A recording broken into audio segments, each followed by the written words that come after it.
Hi faculty, I'm sorry if this is confusing. I simply cannot fill out this entire form on my own and I need your help. So I got this and it's due I think tomorrow. I want you to go up here to the little place where you find OneDrive and click on OneDrive and you'll see down here synchronous instruction. What will come up, I filled in part of the form so that you could, scroll down and find the classes that you're teaching.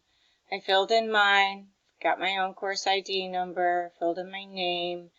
I'm going to give this a shot tomorrow with my students and see how it goes. It's not required in my online class because they're pretty much set to go. So I filled in as much as I possibly can. You can see where people are working. So thank you for doing that. And if I didn't add your class and you want to add it in here, if I made a mistake, just go ahead and fix it. No worries. And I will do my best. I have no idea why this is required, but it is required of me. All right, hang in there. Bye.